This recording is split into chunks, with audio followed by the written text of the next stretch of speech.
Commander Zeftal of the Galactic Security Council stared at the holographic display floating before his 6 eyes, each one blinking in a different pattern of confusion. The data streams showed the same impossible result for the 100th time this cycle. Humans had somehow entered another restricted facility, this time the High Command's most classified research station orbiting the gas giant Kepler 442b. "Impossible," muttered his aide, a crystalline being named Quartz, whose translucent body flickered with nervous energy. The quantum locks alone should have prevented any unauthorized entry. The bioscanners, the psychic barriers, the temporal displacement fields, everything was active. Zeftal's tentacles writhed as he pulled up the security footage. There, clear as starlight, were 3 humans walking casually through corridors that should have been completely inaccessible. They moved with the relaxed confidence of beings who belonged there, chatting among themselves as if they were simply taking a tour of a museum. The facility housed the most advanced defensive technologies in known space. Species from across the galaxy had contributed their most sophisticated security measures. The Vorthak had installed probability scramblers that made unauthorized entry mathematically impossible. The Ethereals had woven psychic barriers that would drive most minds to madness before they could take a single step inside. The Chronarch had deployed temporal locks that existed in 14 different time streams simultaneously. Yet somehow, 3 humans had walked right through everything. "Sir," Quartz's voice chimed like breaking glass, "we're receiving reports from 17 other facilities. The pattern is identical. Humans entering restricted areas as if the security systems don't exist. This had been happening for months now, ever since humanity had been reluctantly accepted into the Galactic Council.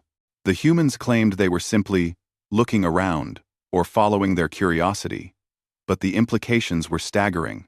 If humans could bypass any security system, they represented either the greatest threat or the greatest asset the galaxy had ever known.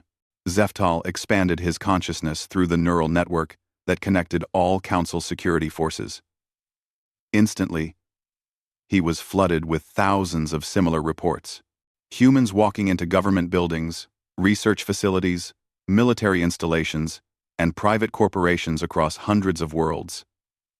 None of them seemed to be stealing anything or causing damage. They just entered. And somehow, nobody could stop them. The Corvani Empire had tried to contain a human ambassador in their most secure diplomatic suite. The human, a pleasant female named Sarah Chen, had somehow ended up in the Emperor's private chambers, where she had politely asked directions to the bathroom.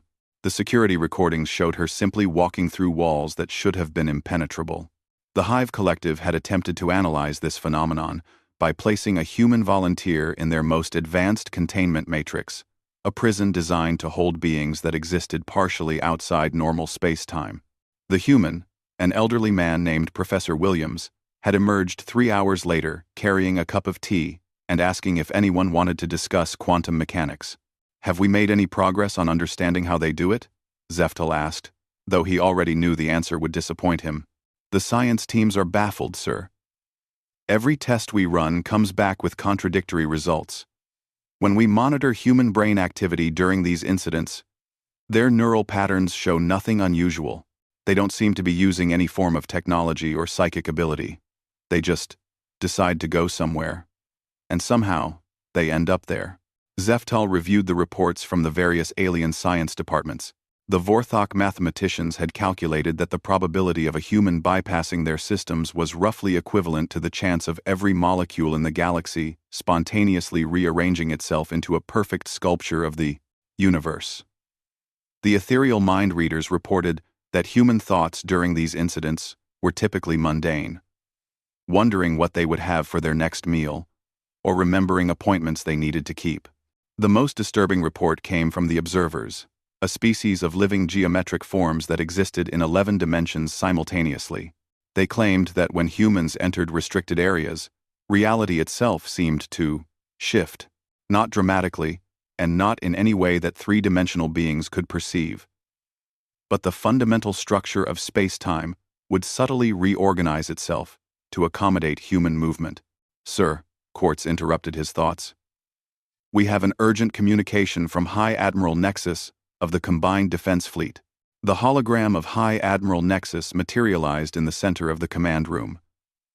The Admiral belonged to the astral sovereignty, beings of pure energy who had transcended physical form eons ago.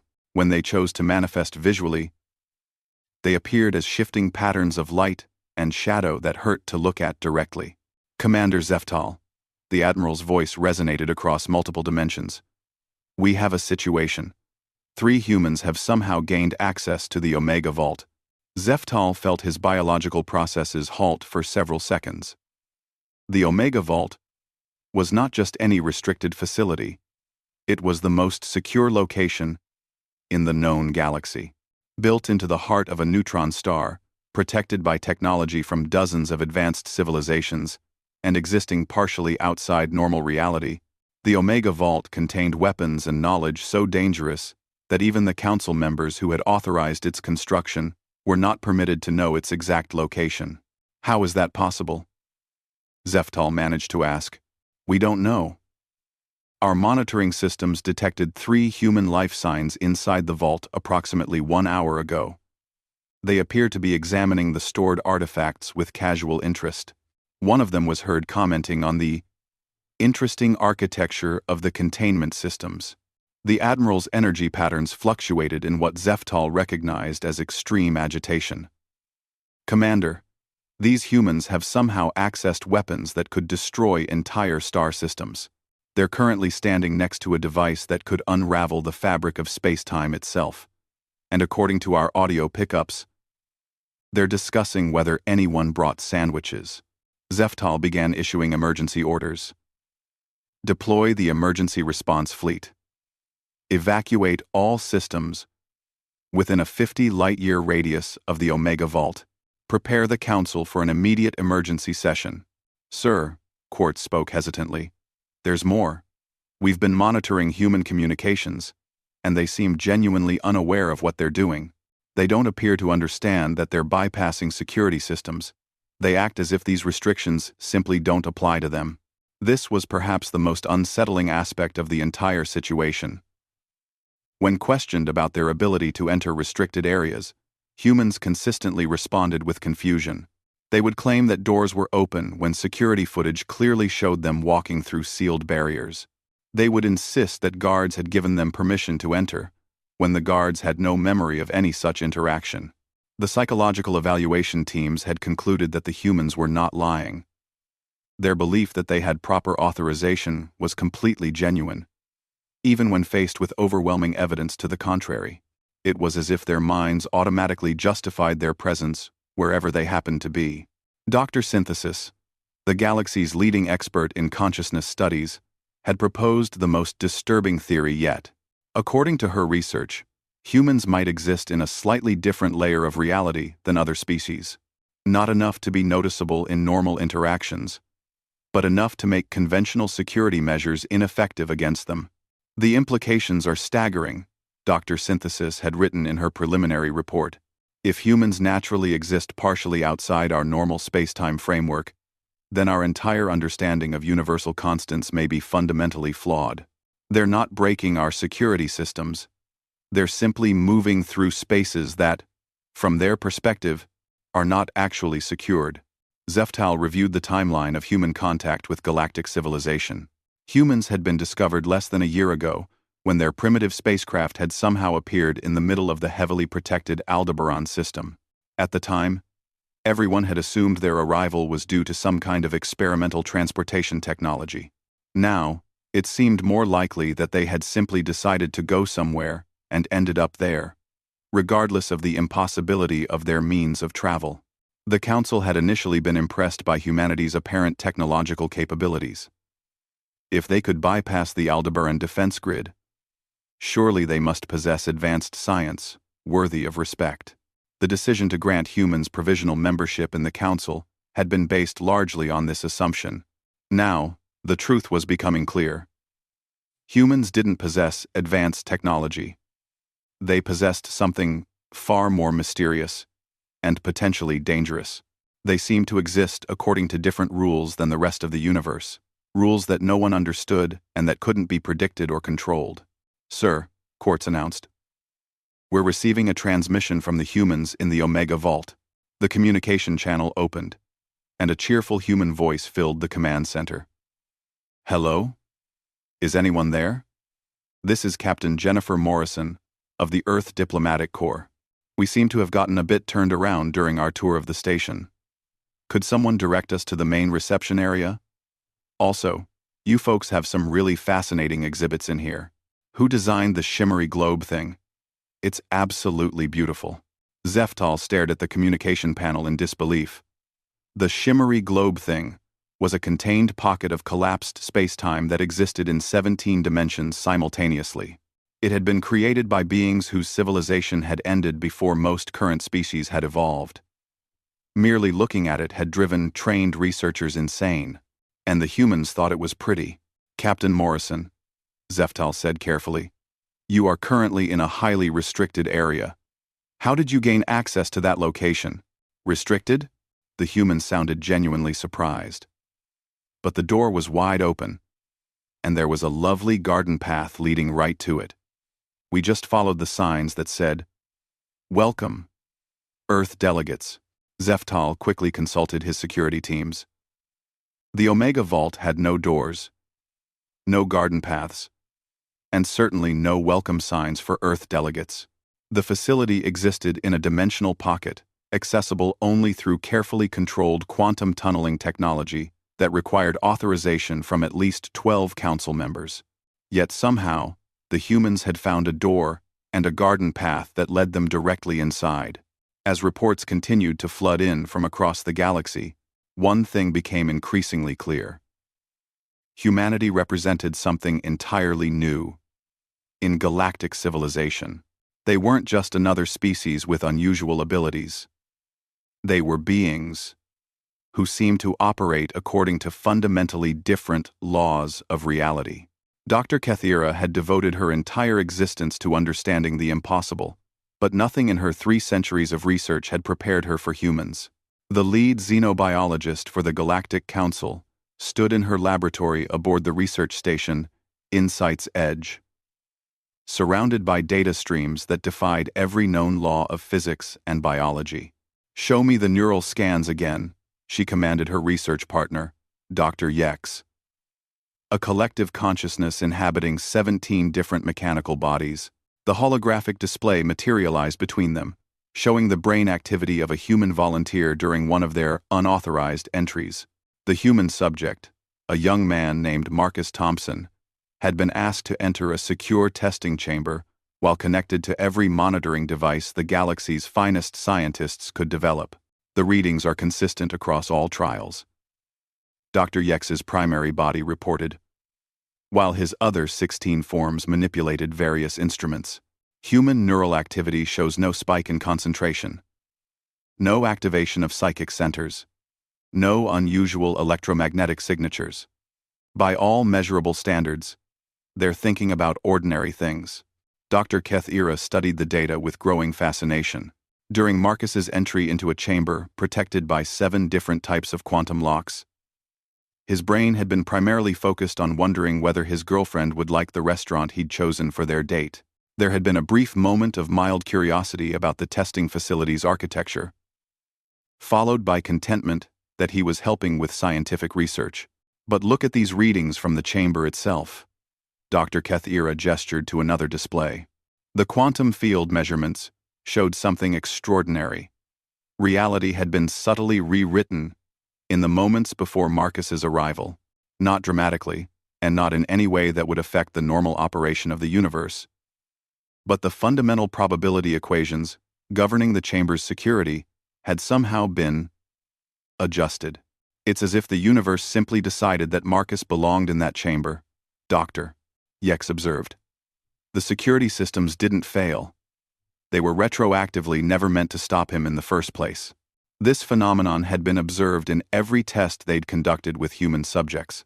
When humans decided to go somewhere, reality seemed to accommodate their decision by creating pathways that had logically always existed, even when those pathways clearly hadn't existed moments before. Dr. Synthesis, attending the research session via quantum entanglement from her home dimension, materialized as a shimmering pattern of interconnected thoughts. I believe we're witnessing something unprecedented, her consciousness communicated directly into their minds. Humans don't break rules. They exist in a state where the rules are more flexible. Said. The research had expanded beyond simple entry tests. The team had discovered that humans could not only access restricted physical spaces, but also breach information barriers that should have been impossible to cross.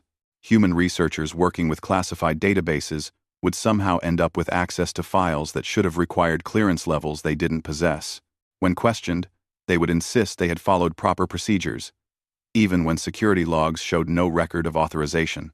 We've documented 17 cases of humans accessing temporal archives, Dr. Kethira continued. These are information storage systems that exist outside linear time to prevent unauthorized access. Yet human historians have been casually browsing records from civilizations that won't exist for another 1,000 years. The most disturbing incident had occurred at the Cosmic Library, a vast repository of knowledge maintained by the oldest civilizations in the galaxy. The library existed in a pocket dimension, accessible only to beings who had proven their wisdom through trials that typically took centuries to complete. A human graduate student named Amy Chen had somehow wandered into the library's most restricted section while looking for a bathroom. She had spent 3 hours reading creation myths from species that had died before Earth's sun had formed. Then asked a librarian if they had any books about Earth's history. The librarian, a being of living information that had existed since the birth of the galaxy, had been so confused by the encounter that they had requested psychological counseling. The pattern is consistent across all documented cases, Dr. Yex noted. Humans demonstrate genuine surprise when told they've accessed restricted areas. Their confusion appears authentic, not deceptive. Dr. Synthesis's thought patterns pulsed with excitement. I've been analyzing the quantum signatures of these events, and I believe I understand what's happening. Humans don't perceive restrictions the same way other species do. The explanation, when it came, was both simple and revolutionary. Every other species in the galaxy has evolved with an inherent understanding of boundaries. Dr. Synthesis continued.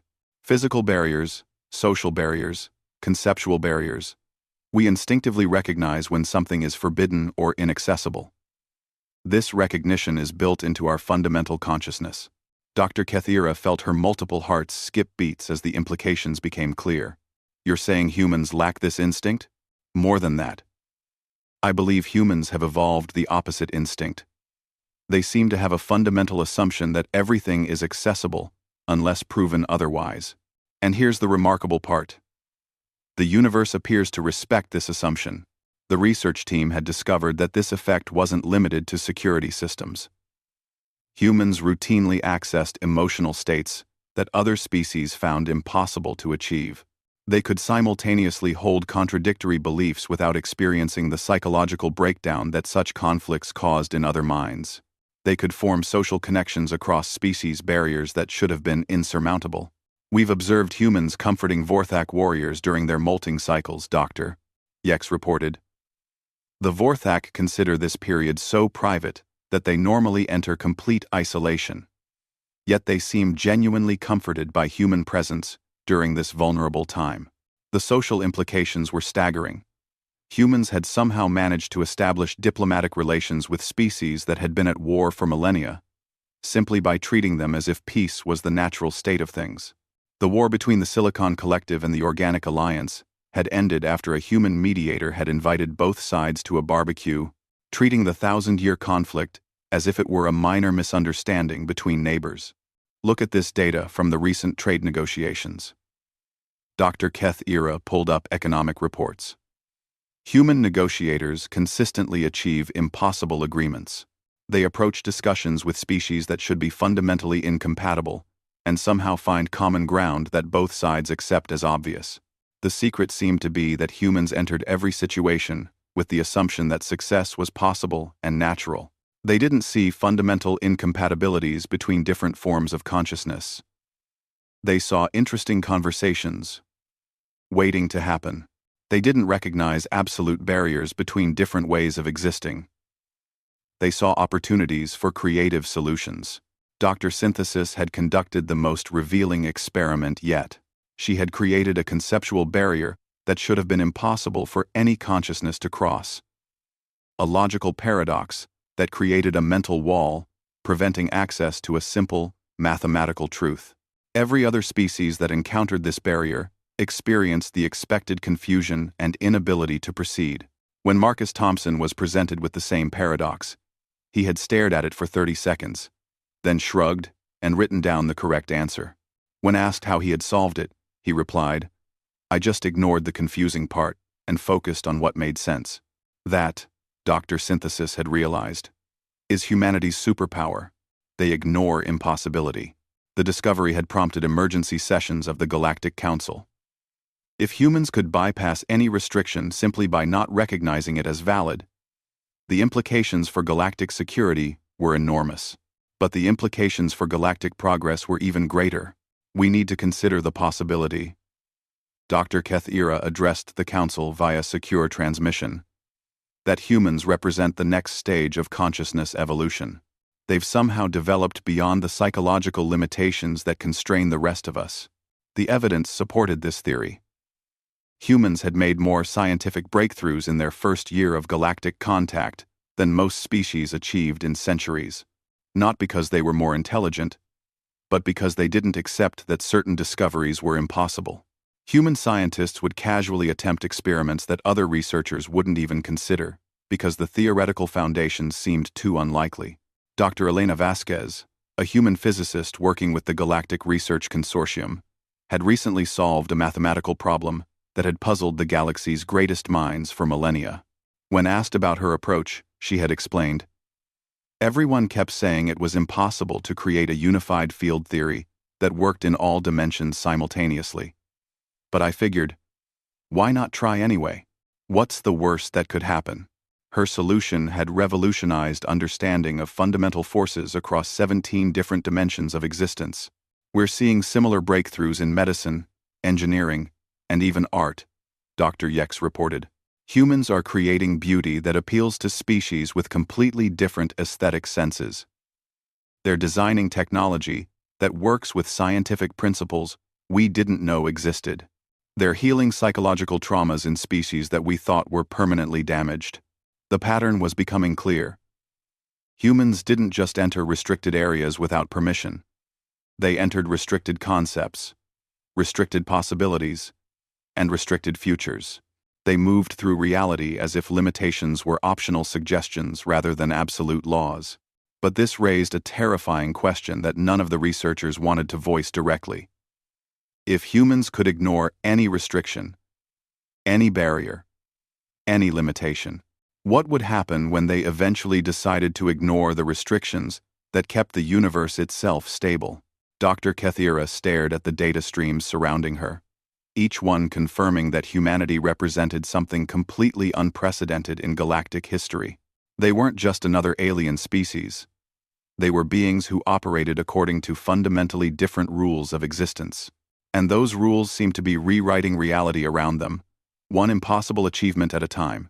The question now wasn't whether humans could enter anywhere without permission. The question was whether there was anywhere in the universe that could possibly contain them if they decided they wanted to go there. And based on everything the research team had discovered, the answer appeared to be a resounding no. And no one had any idea what that meant for the future of the galaxy. The emergency session of the Galactic Council convened in the most secure chamber in known space, a location that existed simultaneously in 47 dimensions and could only be accessed by beings who had been specifically attuned to its quantum signature. As representatives from thousands of species materialized in their designated zones, one fact dominated everyone's thoughts. 3 humans were already sitting casually in the central discussion area, sharing what appeared to be coffee and pastries. How did they even know about this meeting? Whispered High Admiral Nexus to Commander Zeftal. The session was classified at the highest levels. We didn't even tell them it was happening. The 3 humans, Captain Jennifer Morrison, Dr. Elena Vasquez, and Marcus Thompson, looked up as the chamber filled with alien dignitaries. Captain Morrison waved cheerfully at the assembled representatives. "Oh good, everyone's here," she called out. "We brought snacks. Elena made cookies using that fascinating quantum oven in what I assume is your break room. Hope that's okay." Supreme Arbiter Grixatal, a being of crystallized time whose very presence caused temporal fluctuations, spoke with barely contained panic. "Honored humans, this is the most classified meeting in galactic history. The location exists outside normal space-time. How did you gain access?" Dr. Vasquez looked genuinely puzzled. "It said to meet in the secure chamber beyond dimensional boundaries. We just followed the signs." She gestured vaguely at empty space that, to everyone else, showed no signs whatsoever. The assembled council members exchanged glances filled with existential dread. Dr. Synthesis, attending as the lead researcher on human psychology, activated her communication protocols. "Esteemed colleagues," her thoughts resonated through the chamber. "We have discovered the truth about human abilities. What we're witnessing isn't a security breach. It's something far more profound." She began projecting her research findings directly into the minds of all attendees. The data streams showed the complete picture. Humans existed in a state of quantum superposition with reality itself. They didn't break rules because, from their perspective, the rules were constantly adjusting to accommodate their natural state of being. Every other species in the galaxy evolved with survival mechanisms that taught them to recognize and respect boundaries. Dr. Synthesis explained. Predators, environmental dangers, social hierarchies. We learned that some things were forbidden, some places were dangerous, some knowledge was restricted. The projection showed evolutionary charts comparing human development with other species. While every other civilization had developed increasingly sophisticated concepts of limitation and restriction as they evolved, humans had somehow developed in the opposite direction. Humans evolved on a world that required constant adaptation and boundary crossing for survival. Dr. Synthesis continued. Their entire evolutionary history rewarded flexibility, curiosity, and the ability to find solutions in impossible situations. They didn't just learn to overcome barriers. They learned to exist as if barriers were temporary inconveniences rather than permanent features of reality. Marcus Thompson raised his hand politely. "Excuse me, but could someone explain what barriers you're talking about? I mean, if you really want to go somewhere or do something, you just go do it. Right? That's how everything works." The innocent confusion in his voice sent ripples of nervous energy through the chamber. He genuinely didn't understand why anyone would consider certain areas off-limits or certain knowledge forbidden. To him, the entire concept of permanent restrictions was foreign. Dr. Synthesis projected more data. "We've discovered that human consciousness operates on what we call possibility-first logic. When faced with a situation, they automatically assume success is achievable and work backward to find a path.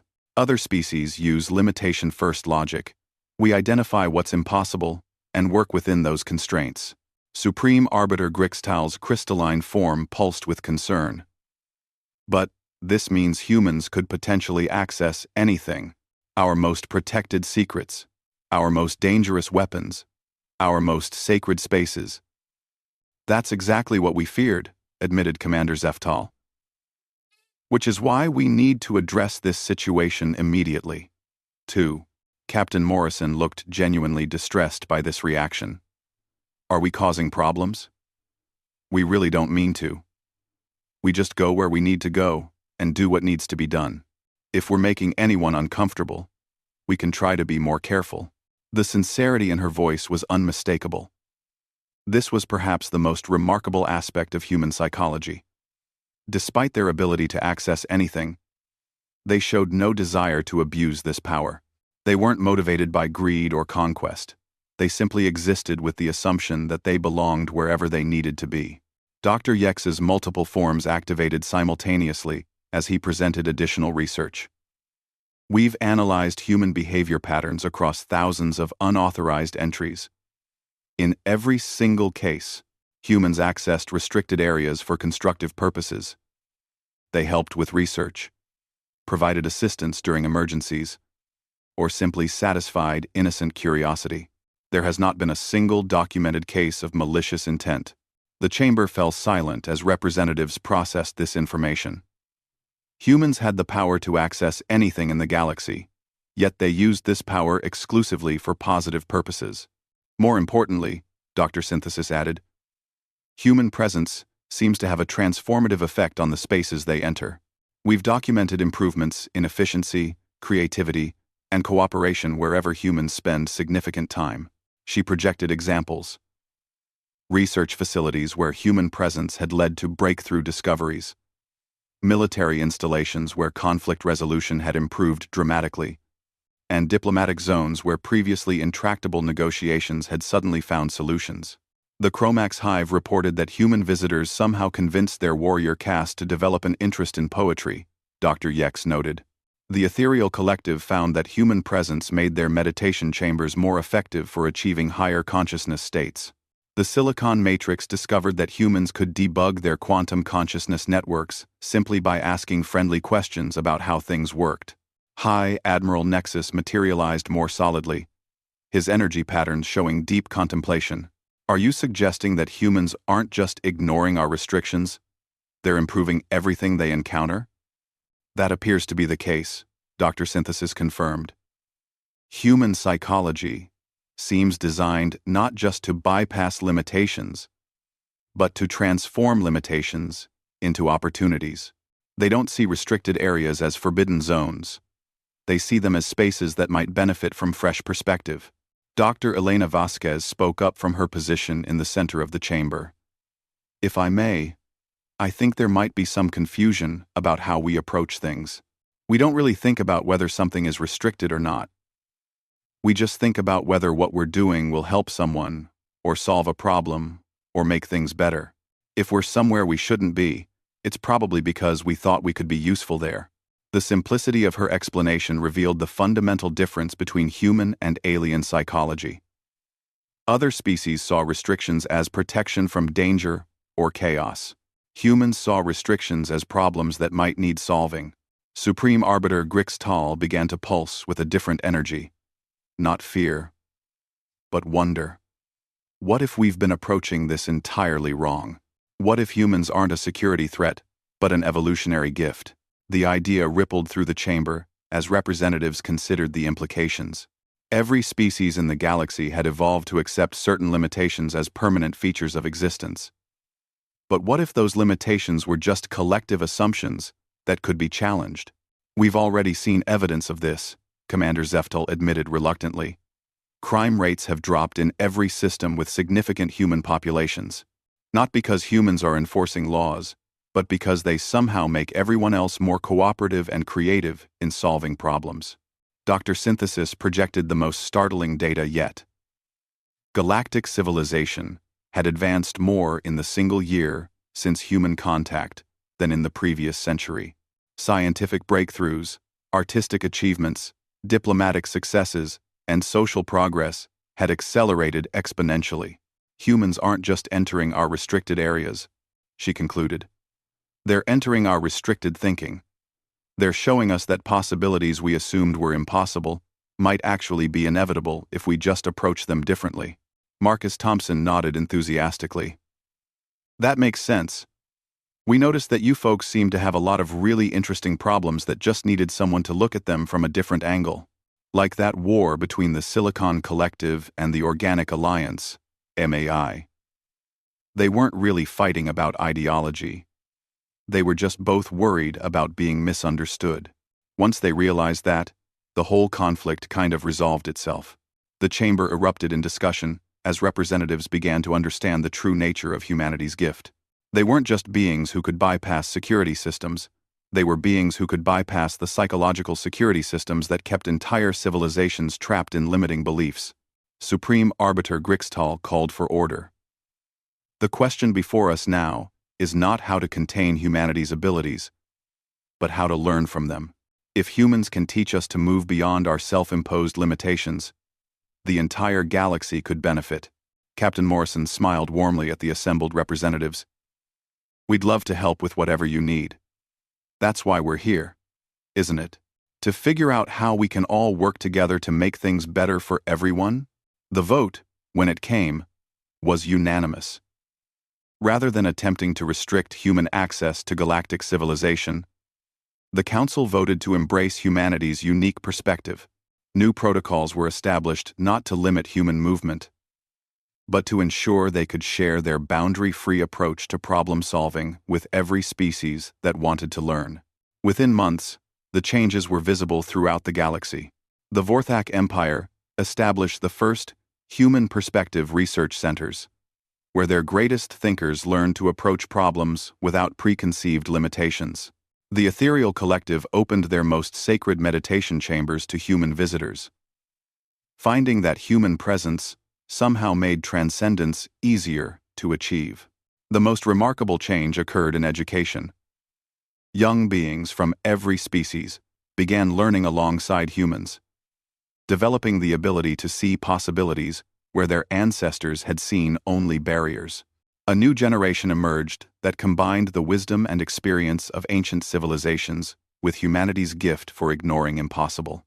Dr. Synthesis, conducting follow-up research a year later, documented the transformation.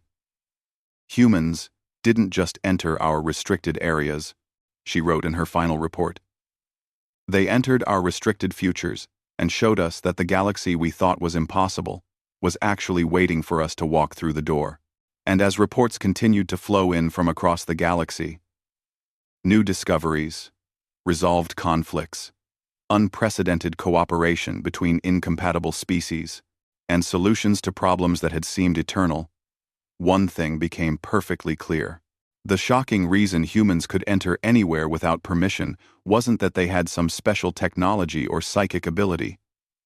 It was something much simpler and much more profound.